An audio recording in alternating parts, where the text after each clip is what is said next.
Okay बेटा, सो आज हम लोग जो अभी नेक्स्ट यूनिट है आपका, that is magnetic effect of current and magnetism. Magnetic effect of current and magnetism.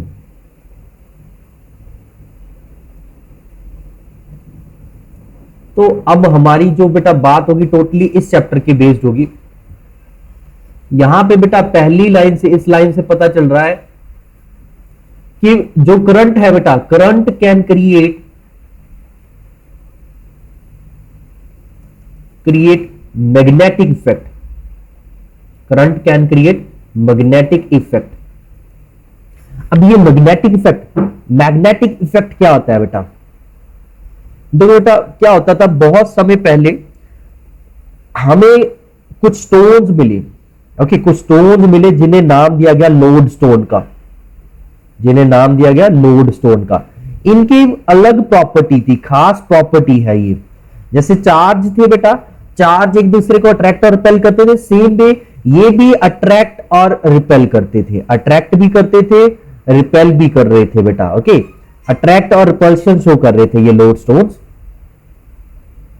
Attraction और रिपल्शन शो कर रहे थे ये।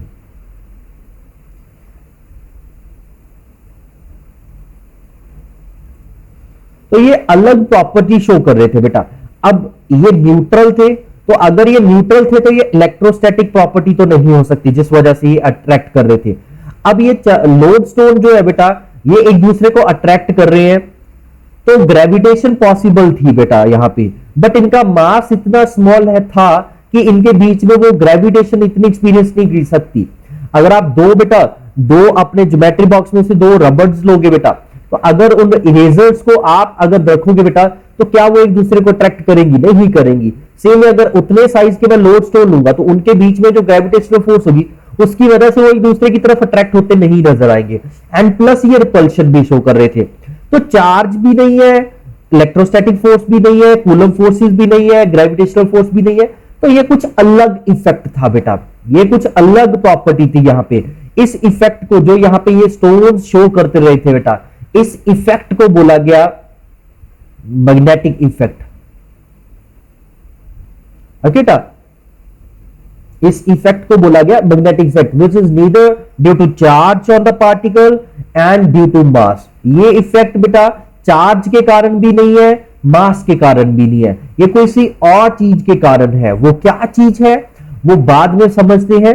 तो इस तरह से ये एक अलग इफेक्ट क्रिएट हुआ, मैग्नेटिक इफेक्ट। और इसको हम जब पढ़ते हैं तो बेटा इसे बोल दिया जाता है मैग्नेटिज्म। जहां पे इसे स्टडी किया जाता है उस फील्ड को बोल दिया जाता है मैग्नेटिज्म। ओके, तो मैग्नेटिज्म में हम लोग ये सारी चीजें पढ़ते हैं बेटा। ओके, कि अट्रैक्शन रिपल्शन हो रही है ड्यू टू, जैसे बार मैग्नेट्स, आपने इन्हीं लोड स्टोन्स को आप क्या बोल देते हो? बार मैग्नेट्स। ठीक है बेटा, बार मैग्नेट्स वगैरह में बोल देते हैं इन्हें। तो ये स्टार्टिंग है, बिगिनिंग है मैग्नेटिक इफेक्ट्स ऑफ करंट की। अभी नेक्स्ट क्या हुआ बेटा? अब एक साइंटिस्ट था बेटा, एक साइंटिस्ट था, उसने सबसे पहले एक हमें बहुत बड़ी ब्रेक थ्रू दी बेटा। ऑर्चर्ड एक्सपेरिमेंट बोला जाता है इसे, ऑर्चर्ड एक्सपेरिमेंट बोला जाता है इसे।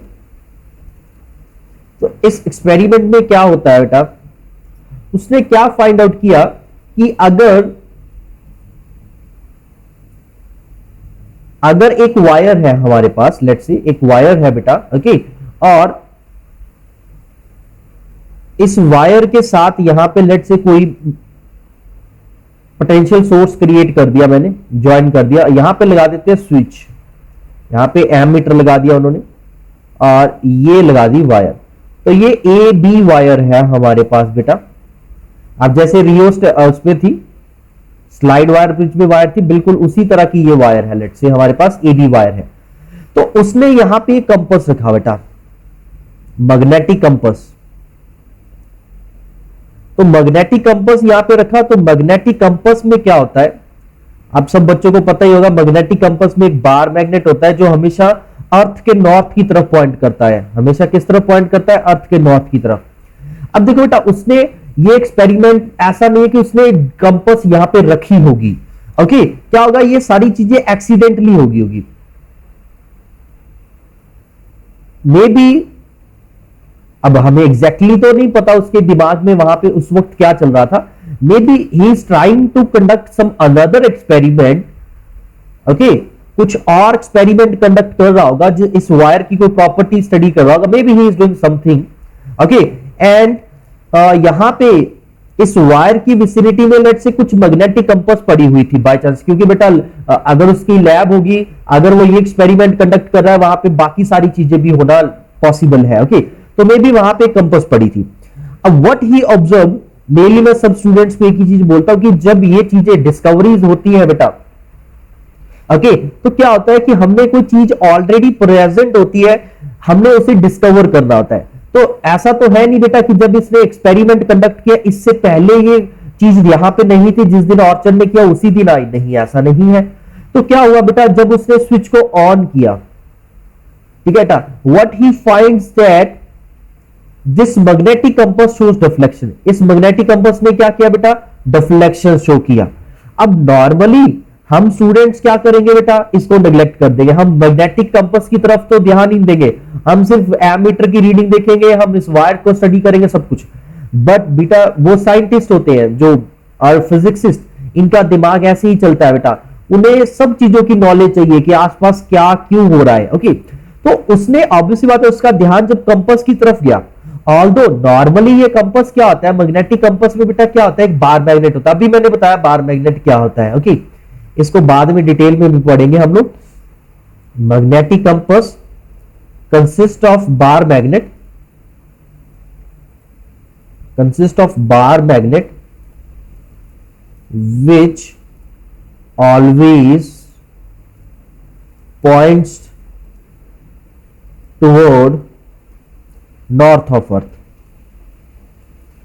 अर्थ के नॉर्थ की तरफ ये हमेशा पॉइंट करती है ये मैग्नेटिक कंपास बेटा। ओके, बट यहां पे क्या हुआ, अगर ये अर्थ के नॉर्थ की तरफ पॉइंट कर रही थी, यहां पे क्या अलग चीज हुई कि when switch S is closed, switch S is closed, जब स्विच एस को क्लोज किया गया बेटा तो क्या हुआ, switch S is closed, current flows through wire,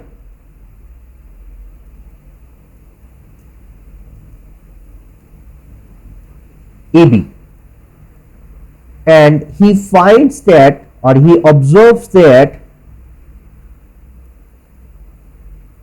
magnetic compass suddenly starts showing deflection, suddenly starts showing deflection। तो आपकी मैग्नेटिक कंपास जो है बेटा वो डिफ्लेक्शन शो करने लग गई है, मतलब वो अपनी जो नॉर्मल पोजीशन नॉर्थ की तरफ पॉइंट करता था, जो वो क्या है किसी और डायरेक्शन में घूम गया बेटा, डिफ्लेक्ट कर गया। ओके बेटा, मतलब नॉर्थ डायरेक्शन में पॉइंट कर रहा था, मतलब वो नॉर्थ डायरेक्शन में इक्विलिब्रियम में था। तो अगर वो किसी और डायरेक्शन में घूमा है बेटा, तो नेचुरल सी बात है कि इस बार मैग्नेट के ऊपर कोई ना कोई और फोर्स लगी होगी जिसने उसे उसकी इक्विलिब्रियम पोजीशन से रोटेट करके न्यू इक्विलिब्रियम पोजीशन पे ले गया है। ओके, तो suddenly start showing deflection which indicates the presence of some other force due to current। Okay टा, तो करंट के कारण यहां पे कोई और फोर्स क्रिएट हुई है, due to current, presence of some other force due to current. तो जिस वजह से बेटा फाइनली उन्होंने क्या कंक्लूड किया कि यहां पे ये जो करंट है ये मैग्नेटिक इफेक्ट क्रिएट कर रहा है, और उस मैग्नेटिक इफेक्ट की वजह से इस बार मैग्नेट के ऊपर फोर्स लग रही है जिस वजह से ये रोटेट कर रहा है बेटा। ओके, एंड फाइनली उन्होंने क्या कंक्लूड कर दिया यहां पे, finally he concluded that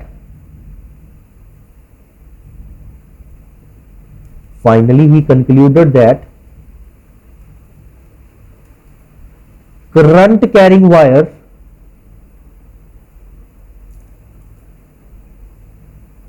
creates magnetic effect, creates magnetic effect means you can say create magnet like effect. जैसे मैग्नेट इफेक्ट, जैसा इफेक्ट मैग्नेट क्रिएट करता है वैसा इफेक्ट भी आपकी करंट कैरिंग वायर क्रिएट कर रही थी बेटा। ओके तो यहां से ये फर्स्ट टाइम हुआ था। तो बेटा देखो एक वायर है, अगर अब जब उसने इस वायर में दोबारा से स्विच ओपन किया कंफर्म करने के लिए, जैसे ही स्विच ओपन हुआ वायर में करंट जीरो हो गया है, और वायर में करंट जैसे ही जीरो हुआ मैग्नेटिक कंपास फिर से अपनी बैक आ जाती थी ओरिजिनल पोजीशन पे जहां से वो पहले डिफ्लेक्ट होके गई थी। ओके सो यहां से करंट फ्लो होने का मतलब क्या बेटा, एक वायर के अंदर एक करंट फ्लो कर रहा है अगर, तो इसका सीधा साधा मतलब एक ही है, इस वायर के अंदर क्या मूव कर रहा है बेटा, इस वायर के अंदर आपके इलेक्ट्रॉन्स मूव कर रहे हैं। इस वायर के अंदर क्या मूव कर रहा है बेटा, इलेक्ट्रॉन्स मूव कर रहे हैं, और you can say charge particle move कर रहे हैं। सो यहां से क्लियर हो रहा है कि moving charge creates magnetic effect. Clear है बेटा।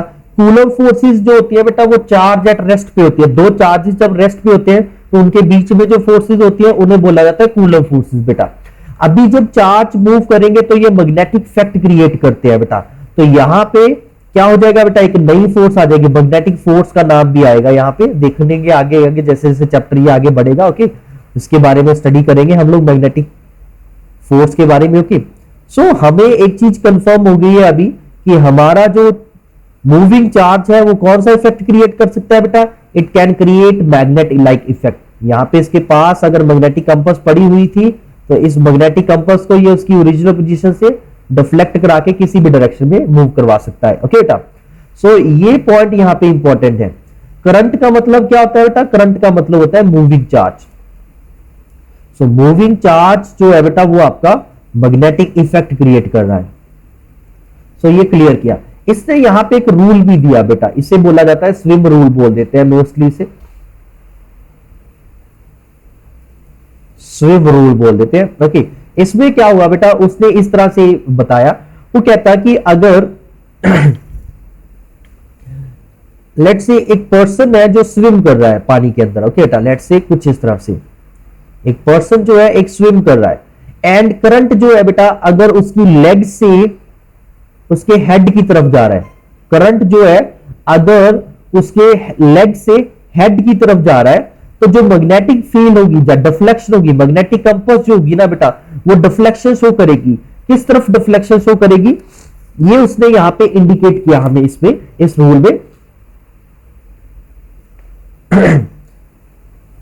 इसे याद रखने का ये नाम होता है स्विम रूल भी बोल देते हैं इसे, और कई बार स्नो रूल भी लिखा होता है, snow rule. Okay snow rule, snow का मतलब कुछ इस तरह से बेटा, ऐसे south to north and compass will deflect toward west, ऐसे याद रख सकते हो। ओके कुछ इस तरह से बेटा याद रख सकते हो, south to north and deflect compass will show deflection toward west. Okay जैसे बेटा अगर आपको मालूम है अगर ये साउथ है, ओके सॉरी ये नॉर्थ है, ये आपका क्या हो जाएगा ईस्ट हो जाएगा बेटा, ये आपका साउथ हो जाएगा, ये आपका कुछ वेस्ट हो जाएगा, कुछ इस तरह से। तो अगर आपका करंट साउथ से नॉर्थ की तरफ जा रहा है तो जो आपकी कंपास है वो डिफ्लेक्शन शो करेगी टुवर्ड वेस्ट। ओके इसे स्विम रूल इसलिए स्विम रूल है, स्विमिंग मैन के स्विमिंग के अकॉर्डिंग बताया जा सकता है। उसके फीट से ये अगर करंट उसके हेड की तरफ जा रहा है तो जो डिफ्लेक्शन होगी वो उसके लेफ्ट हैंड की तरफ होगी।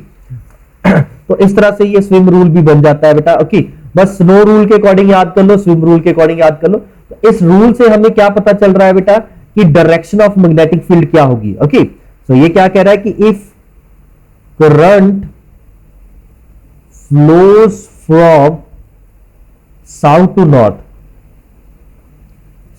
North, then compass will deflect toward west। तो कंपास जो है बेटा वो वेस्ट की तरफ डिफ्लेक्ट करेगी। ओके तो कंपास जो है बेटा डिफ्लेक्शन आपकी जो है वेस्ट की तरफ। जैसे बेटा देखो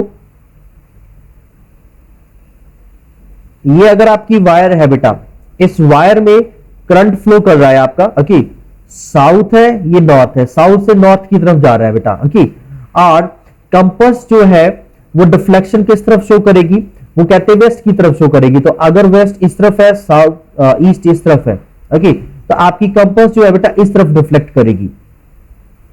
ओके बेटा, तो ये आपका क्लियर है ये चीज। यहां पे पड़ी हुई है, कंपास इसके नीचे पड़ी हुई है। ओके, वायर के ना नीचे पड़ी हुई है ये वायर के, और ये डिफ्लेक्शन इस तरफ आ जाएगी बेटा। ओके, 3D में थोड़ा सा समझो। ये जो इलेक्ट्रिक मैग्नेटिक फील्ड वाला चैप्टर है बेटा, ये सारा 3D में होगा आपका। ओके, ये आपकी जो है ये Z एक्सिस अंदर को जा रही है बेटा। ओके, तो कंपास Z एक्सिस के ऊपर पड़ी हुई थी, तो वो डिफ्लेक्शन क्या है बेटा, वेस्ट की तरफ शो करेगी। ओके, आर्चर एक्सपेरिमेंट बेटा दोबारा से ये चीज में मैं बता देता हूं क्या हुआ है। जस्ट यहां से इतना याद रखना है कि क्या पता चला कि जब एक करंट वायर में फ्लो करता है तो उसके पास जो कंपास पड़ी होगी वो डिफ्लेक्शन शो कर रही है। उसके डिफ्लेक्शन का मीनिंग ये होता है कि यहाँ पे कोई मैग्नेटिक इफेक्ट क्रिएट हो रहा है, मैग्नेट लाइक इफेक्ट क्रिएट हो रहा है, जो इसके अंदर के बार मैग्नेट के ऊपर कोई फोर्स क्रिएट कर रहा है बेटा। तो ऑब्वियस सी बात है बेटा, वायर के करंट कैरिंग वायर के अंदर क्या होता है, मूविंग चार्ज होते हैं। तो यहां से क्लियर हो रहा है कि moving charge creates magnetic effect. यहाँ पे एक स्लो रूल दिया गया, स्लो रूल और स्विम रूल, इससे हमें मैग्नेटिक फील्ड की डायरेक्शन पता चल रही है। उसने हमें आइडिया दिया उस वक्त कि अगर करंट साउथ से नॉर्थ जा रहा है तो जो मैग्नेटिक कंपास है वो वेस्ट की तरफ डिफ्लेक्ट करेगी। ओके, बट यहां से ये रूल उतना नहीं क्लियर कर पाया आपको। ऑब्वियसली बात है, कंपास अगर नीचे पड़ी, अगर कंपास ऊपर पड़ी होती तो क्या होता, तो अलग अलग इफेक्ट्स बनेंगे यहाँ पे बेटा। ओके, तो that thing we will discuss further. अभी के लिए जस्ट इतना ही याद रखना, ये वाला जो रेड लिखा हुआ बेटा, ये पॉइंट याद रखो अभी के लिए। Okay, so moving further, next इसमें बेटा अभी इसने आर्चर ने हमें बताया कि एक मैग्नेटिक इफेक्ट क्रिएट हो रहा है। नेक्स्ट इसमें आता है बेटा Biot Savart's law. Next thing is Biot Savart's law. Biot Savart's law ने बताया कि कितना मैग्नेटिक इफेक्ट क्रिएट हो रहा है। बायट-सवर्ट्स लॉ ये काफी इंपॉर्टेंट है बेटा। बायट-सवर्ट्स लॉ इसने हमें बताया कि कितना मैग्नेटिक इफेक्ट क्रिएट होगा। तो अगर हमारे पास कोई भी करंट कैरिंग एलिमेंट है बेटा, और इसका स्मॉल डीएल पार्ट कंसीडर कर रहे हैं हम लोग, स्मॉल डीएल पार्ट कंसीडर कर रहे हैं। ये आपकी वायर है एक तरह से बेटा। इस वायर की शेप कुछ मर्जी हो, जरूरी नहीं स्ट्रेट और सर्कुलर हो, कुछ भी हो, जैसी मर्जी शेप हो। इसके अंदर अगर आपने small current carrying element consider किया जिसके अंदर आई करंट फ्लो हो रहा है, देन इससे इस करंट कैरिंग एलिमेंट से आर डिस्टेंस पे, और आर डिस्टेंस पे जो कि यहां पे एंगल थीटा बन रहा है, और ये वायर लेट से आई करंट फ्लो कर रहा है इस पे, यहां पे मैग्नेटिक फील्ड कितना होगा बेटा। So it states that this magnetic field is directly proportional to I D L. Okay, is directly proportional to sine theta and is inversely proportional to R square. तो ये बायट-सवर्ट्स लॉ की statement है। तो बायट-सवर्ट्स law क्या state करता है, it states that magnetic field due to small current carrying element, dB यहां पे क्या है बेटा, dB is the small magnetic field due to small current carrying element dL. Okay, so it states that, ये क्या statement दे रहा है बेटा, it states that small magnetic field, or you can say magnetic field due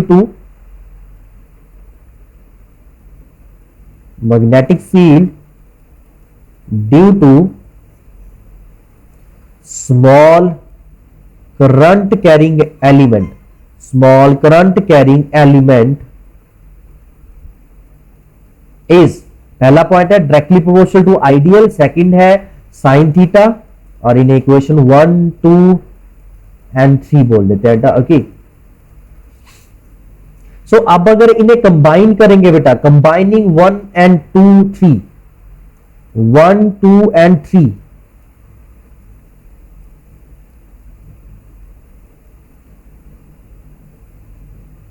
combining 1, 2 and 3, dB is directly proportional to IDL sin theta upon r square।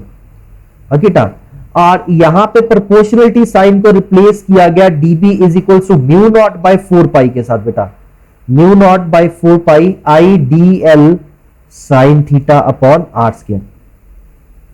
सो ये आपका बायट-सवर्ट्स law बन गया बेटा। ओके। अभी इस बायट-सैवर्ट्स लॉ से आप लोग सिर्फ small current carrying element DL के कारण मैग्नेटिक फील्ड कंसीडर कर पाए हो। टोटल मैग्नेटिक फील्ड के लिए आगे आपको बेटा अकॉर्डिंगली इंटीग्रेट करना होगा। ओके, सो यहां पे अब जो ये नई टर्म इंट्रोड्यूस हुई है बेटा म्यू नॉट, ये क्या है आपका म्यू नॉट क्या है यहां पे, इसे बोला जाता है एब्सोल्यूट परमिएबिलिटी।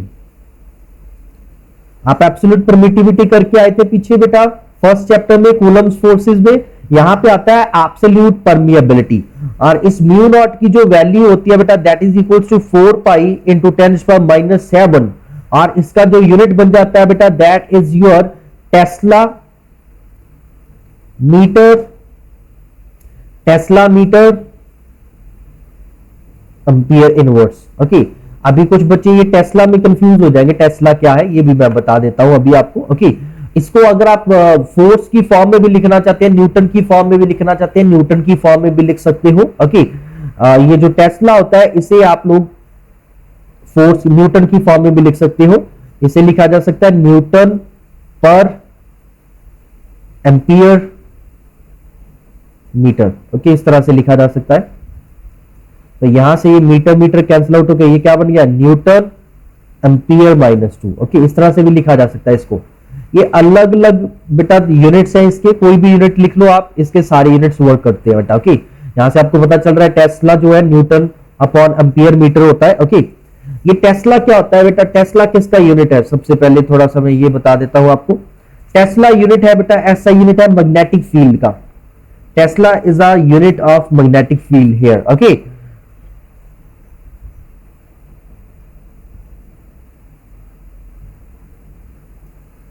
टेस्ला टी के साथ डोनेट किया जाता था, ऐसा unit of magnetic field.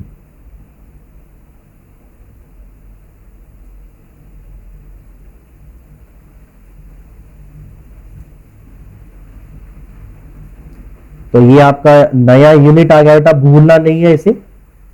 Electric field का यूनिट क्या होता है बेटा, न्यूटन पर कूलम। इसका यूनिट क्या है, टेस्ला।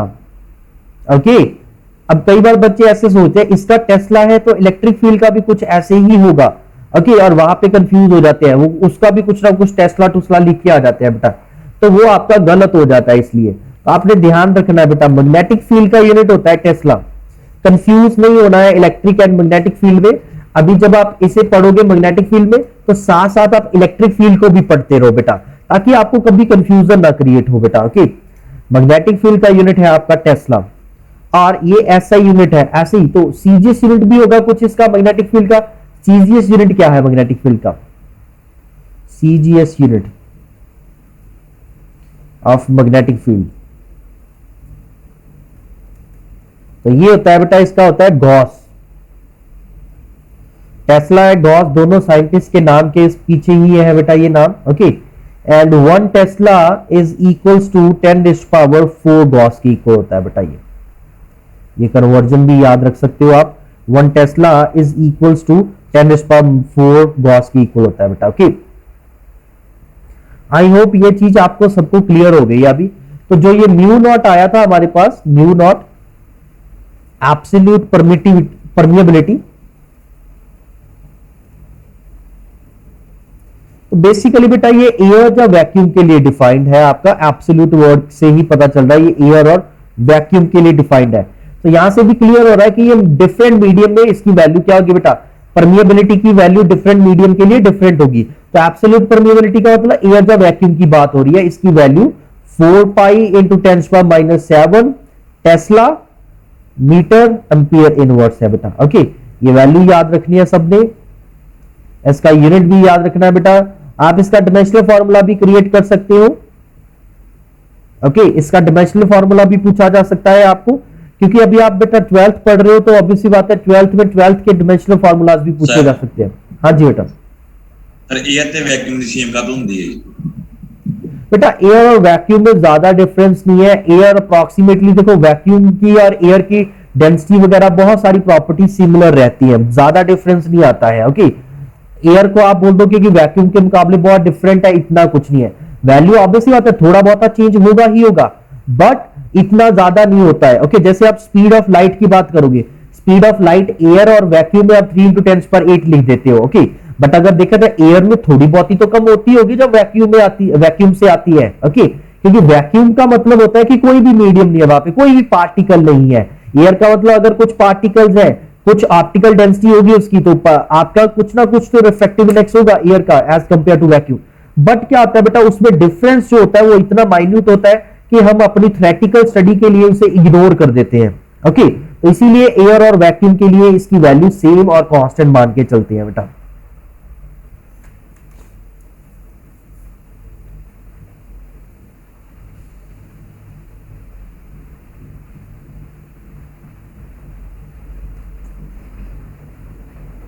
विकशिश बेटा ये क्लियर हो जाएगा आपका doubt, okay.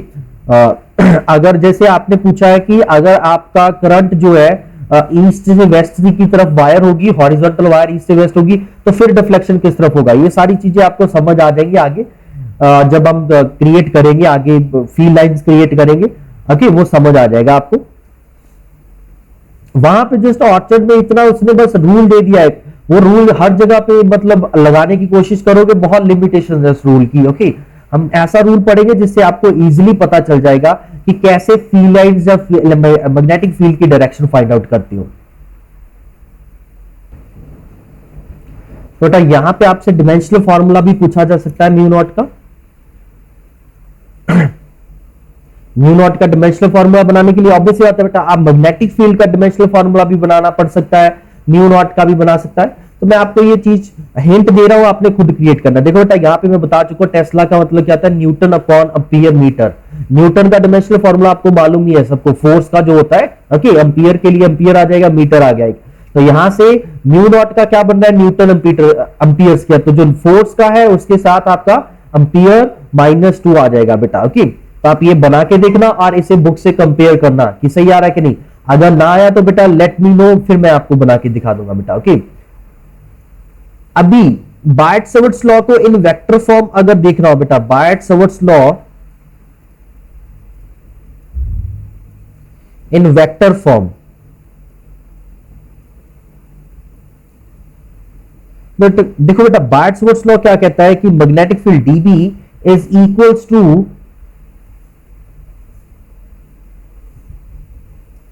Mu naught by 4 pi I D L sine theta upon R square. यहां पे बेटा देखो, अगर ये स्मॉल एलिमेंट dl है, अगर ये स्मॉल एलिमेंट आपका dl है जिसके अंदर करंट I फ्लो कर रहा है, और आप इससे r डिस्टेंस पे मैग्नेटिक फील्ड फाइंड आउट कर रहे हो, वेयर ये पोजीशन वेक्टर पॉइंट का with respect to IdL angle theta बना रहा है, तो यहां पे मैग्नेटिक फील्ड निकाली है आपने बेटा। तो डी साइन थीटा, जब भी साइन थीटा आता है तो इसका मतलब क्या होता है कि इन दो वेक्टर्स का क्या होगा बेटा, क्रॉस प्रोडक्ट होगा। दो वेक्टर्स का क्या होगा, क्रॉस प्रोडक्ट होगा। यहां पे दो वेक्टर्स कौन कौन से, देखो आई को नहीं आप वेक्टर बना सकते, मैग्नेटिक फील्ड जो होती है, इलेक्ट्रिक सॉरी जो करंट होता है बेटा, that is a scalar quantity, okay. हमें यहां पे जो ये करंट कैरिंग एलिमेंट है IDL, इसको एक वेक्टर की तरह ट्रीट करवाना है बेटा। यहां पे ये जो स्मॉल करंट कैरिंग एलिमेंट है आपका, ओके, ये आपका एक वेक्टर की तरह ट्रीट करेंगे यहां पे हम लोग। और यहां पे दूसरा वेक्टर ये आर वेक्टर बनेगा, आपका पोजीशन वेक्टर बनेगा, ओके। पॉइंट P जहां पे आप मैग्नेटिक फील्ड निकाल रहे हो उसका position vector with respect to wire और DL, ओके। तो ऐसा करते हैं, ऊपर नीचे R से मल्टीप्लाई डिवाइड कर देते हैं बेटा। आई होप इससे कोई प्रॉब्लम नहीं होगी। इसे ऐसे लिखा जा सकता है, that is equal to mu naught by 4 pi IDL R sin theta upon R cube, okay. ये चीज बन गया था। तो अब अगर इसे वेक्टर फॉर्म में लिखना है मैग्नेटिक फील्ड को बेटा, तो क्या होगा,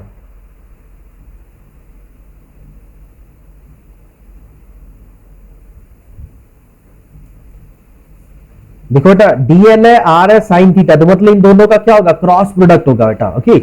ऐसे भी हमें मालूम है मैग्नेटिक फील्ड वेक्टर क्वांटिटी है, इसकी डायरेक्शन है, तो mu naught by 4 pi I DL cross R। Cross product का कैसे पता चला कि क्रॉस प्रोडक्ट होगा बेटा, देखो आपको कंफर्म है कि मैग्नेटिक फील्ड है, इसकी डायरेक्शन है तो ये वेक्टर प्रोडक्ट से ही वो आएगा रिजल्ट। ओके, और वहां पे साइन थीटा भी है, और वी नो कि साइन थीटा कब आता है, जब क्रॉस प्रोडक्ट होता है। वेक्टर से हमें पता चल गया था कि जब भी साइन थीटा आता है दो वेक्टर्स के साथ, दो वेक्टर्स के मैग्नीट्यूड के साथ, दैट मींस कि वहां पे दो वेक्टर्स का क्रॉस प्रोडक्ट होगा। सो इसीलिए यहां पे डीएल क्रॉस आर लिख दिया मैंने बेटा। ओके, सो इससे आपकी डायरेक्शन क्लियर हो गई है। सो आपका जो करंट कैरिंग एलिमेंट था ये रहा बेटा डीएल, जो कि आई करंट कैरी कर रहा है, और ये रहा आपका आर जो कि इसके साथ थीटा एंगल बना रहा है, और ये रहा पॉइंट पी। तो यहां पे अगर आप डीएल क्रॉस आर करोगे बेटा, तो डीएल क्रॉस आर की डायरेक्शन क्या होगी बेटा, देखो डीएल क्रॉस आर, तो डीएल से आर की तरफ जा रहे हो क्लॉकवाइज, तो क्लॉकवाइज का मतलब क्या था, इनवर्ड।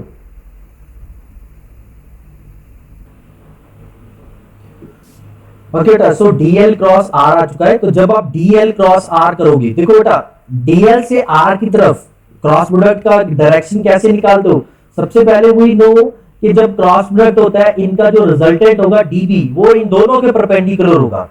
अगर ये आपके बेटा एक्स वाई प्लेन में लाई करें, लेट्स से यहां पे ये आपका एक्स वाई प्लेन है, this is X axis, this is Y axis, और ये दोनों जो है आपका आर वेक्टर और dL vector X Y plane में है, तो डीबी वेक्टर किस तरफ आ जाएगा बेटा, जेड एक्सिस के अलॉन्ग होगा, परपेंडिकुलर टू बोर्ड होगा, हमारे इस बोर्ड के परपेंडिकुलर होगा बेटा इस वक्त डीबी का डायरेक्शन। ओके, आउटवर्ड होगा इनवर्ड होगा, वो कैसे डिसाइड करते हो बेटा, देखो डी एल क्रॉस आर, तो मतलब डीएल से आर की तरफ जा रहे हो तो क्लॉकवाइज मूव कर रहे हो, और क्लॉकवाइज का मतलब होता है इनवर्ड। ओके, यहाँ पे मैग्नेटिक फील्ड की डायरेक्शन क्या होगी, इनवर्ड होगी। इस तरह से ऐसे भी बना देते हैं बेटा, क्रॉस लगा के सर्कल में डाल देते हैं, इसका मतलब होता है इनवर्ड। ओके, यहाँ पे मैं लिख देता हूं बेटा, ये क्रॉस का मतलब होता है, ये बहुत बार यूज होगा इस चैप्टर में, इनवर्ड परपेंडिकुलर टू पेपर। और अगर ऐसे डॉट बना के ऐसे लिखा हो बेटा, इस डायरेक्शन का मतलब होता है outward perpendicular to paper. Okay, so बेटा ये आपका डायरेक्शन यहां से क्लियर हो जाएगा। जैसे जो आपको प्रॉब्लम वहां पे आ रही थी, जो पहला ऑप्शन एक्सपेरिमेंट किया था, वहां पे जो रूल दिया था उसमें जो क्लैरिटी नहीं आ रही थी बेटा, वो यहां पे क्लैरिटी आएगी, अभी आपको देखना बेटा। ओके, सो यहां पे सीधा आप एक और रूल यूज कर सकते हो, राइट हैंड थंब रूल बोल देते हैं बेटा इसे। ओके,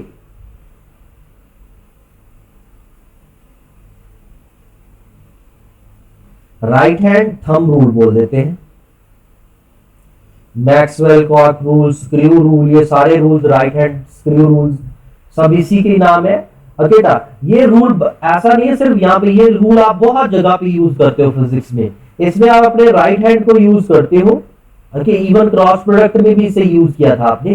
ओके, यहाँ पे भी आप यूज करोगे to find the direction of magnetic field due to current. Okay, तो यहां पे क्या करना होता है आपने, जैसे बेटा ये वायर है, जिस डायरेक्शन में आपकी वायर करंट कैरी कर रही है बेटा, उस डायरेक्शन में आपने राइट हैंड के थंब को रखना है। आपने क्या करना है, राइट हैंड के थंब को उस डायरेक्शन में रखना होता है बेटा, जिस डायरेक्शन में वायर करंट कैरी कर रही है। अब जिस डायरेक्शन में आपकी फिंगर्स, राइट हैंड की जो फिंगर्स है, जिस डायरेक्शन में बेटा वो सर्कल हो रही है ना, उस डायरेक्शन में मैग्नेटिक फील्ड होगी बेटा। ओके, उस डायरेक्शन में मैग्नेटिक फील्ड होगी। सो ये लॉ क्या स्टेट करता है, it states that if direction of, if thumb of right hand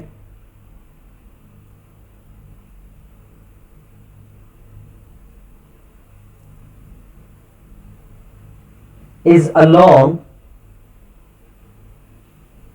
the direction of current, along the direction of current,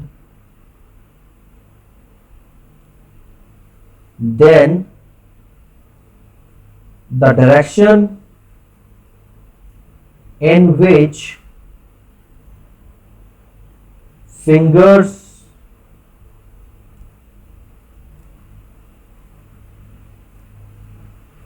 of right hand encircled give us the direction of magnetic field, give us the direction of magnetic field. Okay बेटा, तो अभी आपकी wire horizontal हो, current किसी भी direction में हो, north south सब भूल जाओ। जस्ट आपने जिस डायरेक्शन में करंट फ्लो कर रहा है उस डायरेक्शन में आपने राइट हैंड के थंब को रखना है बेटा, और जिस तरह फिंगर सर्कल होगी बेटा वो आपकी डायरेक्शन होगा मैग्नेटिक फील्ड का। इसकी एग्जांपल बेटा, फॉर एग्जांपल मैं आपको दो चार केसेस समझा देता हूं। जैसे देखो बेटा, ये वायर है हमारे पास, ये वायर है, इस वायर में करंट इस तरह से जा रहा है करंट। ओके, तो अगर आप अपना राइट हैंड रखोगे बेटा, तो राइट हैंड की फिंगर्स जो है बेटा, इधर को आपकी फिंगर्स इनवर्ड जा रही होंगी। ओके, और यहां पे फिंगर्स क्या है बेटा, आउटवर्ड निकल रही होंगी। तो आप देख सकते हो वायर्स के एक तरफ मैग्नेटिक फील्ड इनवर्ड है, एक तरफ मैग्नेटिक फील्ड आउटवर्ड है बेटा। ओके, तो इस तरह से डायरेक्शन ऑफ मैग्नेटिक फील्ड आप डिटरमिन कर सकते हो आप using right hand rule. Okay, अब आप 10th में ऑलरेडी एक चीज करके आ चुके हो कि अगर आप लोग एक स्ट्रेट वायर लेते हो बेटा,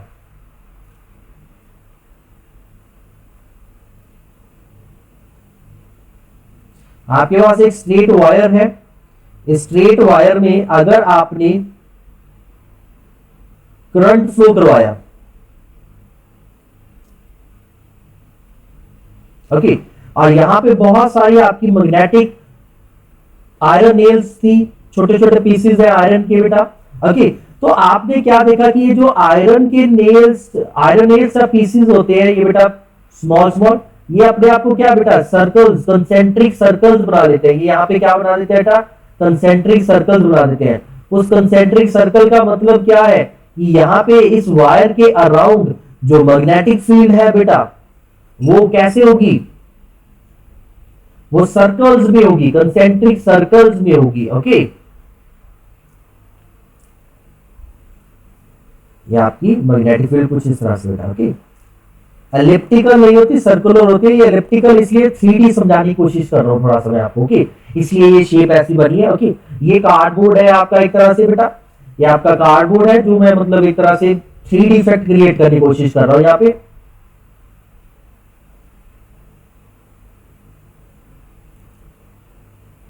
ये आपका जो कार्डबोर्ड है ये एक तरह से आपका एक्स वाई प्लेन है, और जो ये वायर है ये करंट कैरी कर रही है इन जेड डायरेक्शन। ओके, तो ये मैग्नेटिक फील्ड लाइंस जो होंगी बेटा, ये आपकी क्या होती है, मैग्नेटिक फील्ड लाइंस बेटा। तो ये आपकी मैग्नेटिक फील्ड लाइंस है बेटा। तो ये मैग्नेटिक फील्ड लाइंस हमें बता रही है यहाँ पे कि इनकी शेप जो होगी, इनकी शेप स्ट्रेट वायर के कारण बेटा, अभी जो स्ट्रेट वायर के कारण बात हुई है हमारी, हमने और किसी की बात नहीं की, जो स्ट्रेट लाइन की बात की है, स्ट्रेट वायर, स्ट्रेट कंडक्टर की बात की है, इसके कारण सर्कुलर होती है। बाकी के कारण कैसे हुए सब कुछ बाद में पता चलेगा। ओके, तो मैं जस्ट आइडिया देने की कोशिश कर रहा हूं कि जो मैग्नेटिक फील्ड लाइंस हैं वो इस तरह से सर्कुलर है इसके ग्राउंड।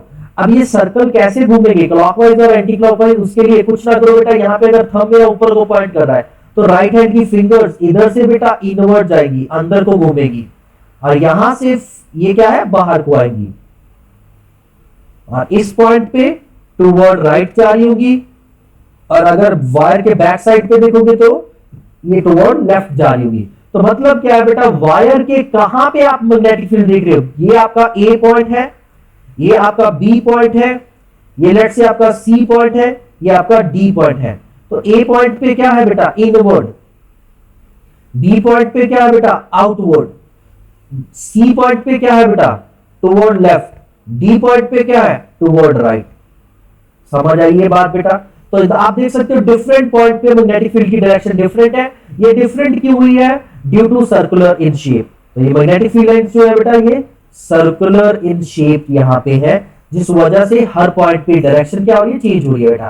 टेंजेंट ड्रॉ करोगे ना, 10th में आपने प्रॉपर्टी पढ़ी होगी, मैग्नेटिक फील्ड के टेंजेंट ड्रॉ करोगे तो वहां पे मैग्नेटिक फील्ड की डायरेक्शन मिल जाएगी हमें। तो आप मैग्नेटिक फील्ड की डायरेक्शन के लिए राइट हैंड रूल यूज कर सकते हो। ओके, इससे आपको डायरेक्शन पता चल जाएगी बेटा। तो अभी आपकी वायर किसी भी डायरेक्शन में हो, साउथ नॉर्थ हो, ईस्ट वेस्ट हो, तो आप इजिली आप डायरेक्शन डिटरमिन करके दे सकते हो बेटा। लेट्स से जैसे हमारे पास बेटा एक वायर है, ये कुछ इस तरह से है। Okay, this is by north south east west. Okay, और यहाँ पे मैं एक z एक्सिस बना देता हूं, ये मेरी z एक्सिस है perpendicular to paper data. Okay, so अभी यहाँ पे इस वायर के कारण अगर मैग्नेटिक फील्ड निकालनी है और करंट हम वेस्ट टू ईस्ट ले लेते हैं। ओके, यहाँ पे भी हम क्या फाइंड आउट करने की कोशिश कर रहे हैं, डायरेक्शन ऑफ करंट। तो आप कैसे डायरेक्शन ऑफ मैग्नेटिक फील्ड आप किस तरह से आइडिया लगाओगे बेटा, मैग्नेटिक फील्ड की डायरेक्शन का आइडिया आप कैसे लगाओगे। यहाँ पे देखिए करंट किस तरफ है बेटा, वेस्ट टू ईस्ट है, तो यहाँ पे स्लो रूल वगैरह के बारे में सोचने की जरूरत नहीं है बेटा। देखो ये करंट आपका, अगर आप यहां पे देखोगे, इस पॉइंट पे देखोगे,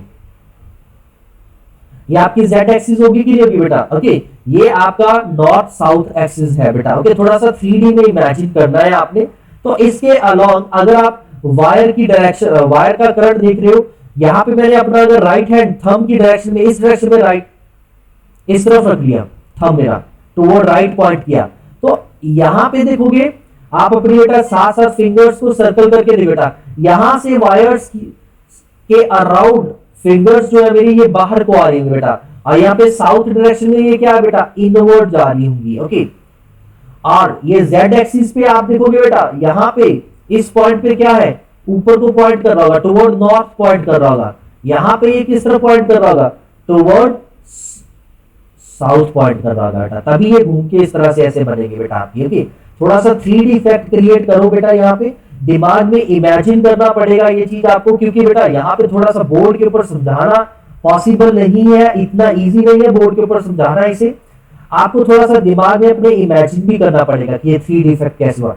तो आप देख सकते हो इधर वाली साइड वायर के ऊपर को है, देखो बेटा ये कुछ ऐसे घूमेगी ना वायर के अराउंड।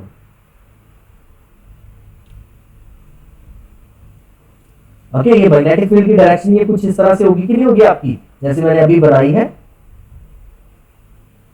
थोड़ा सा कलर ब्लू कलर से बना देता हूं मैं। ओके, तो ये मैंने मैग्नेटिक फील्ड ऐसे बनेगी बेटा इसके अराउंड सर्कल में। ओके, और एरोज मैंने ऑलरेडी मार्क कर दिए यहाँ पे। यहाँ पे ये बाहर को आने की कोशिश कर रहा होगा, यहाँ पे भी ये बाहर को आने की कोशिश कर रहा है, यहाँ पे ये नीचे को पॉइंट कर रहा है, यहाँ पे ये अंदर को जाने की कोशिश कर रहा है। ओके, तो इस तरह से आप लोग मैग्नेटिक फील्ड की डायरेक्शन निकाल सकते हो बेटा। ओके, तो आज हमने बायट-सवर्ट्स लॉ किया है बेटा।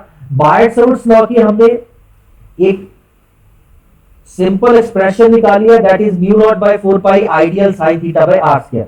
तो बायट-सवर्ट्स साइंटिस्ट था बेटा, इसने हमें बताया कि स्मॉल करंट कैरिंग एलिमेंट के कारण मैग्नेटिक फील्ड कितना होगा किसी भी आर डिस्टेंस में।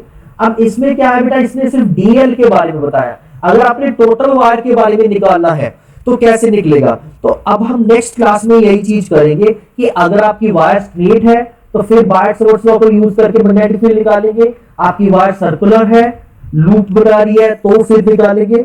और इस तरह से हम लोग डिफरेंट शेप्स की वायर के लिए मैग्नेटिक फील्ड निकालेंगे अलग अलग पॉइंट्स के ऊपर बेटा। Okay, using Biot Savart's law in next class. Okay, तो आज के लिए इतना ही करते हैं बेटा। आज जस्ट डायरेक्शन की बात ज्यादा की है हमने मैग्नेटिक फील्ड की, तो एक बार डायरेक्शन वाला पार्ट क्लियर कर लो। अगर इसमें कोई प्रॉब्लम हुई तो कल पहले पूछ लेना, फिर इससे आगे चल पड़ेंगे बेटा। ओके, बहुत बच्चों को कंफ्यूजन रहती है।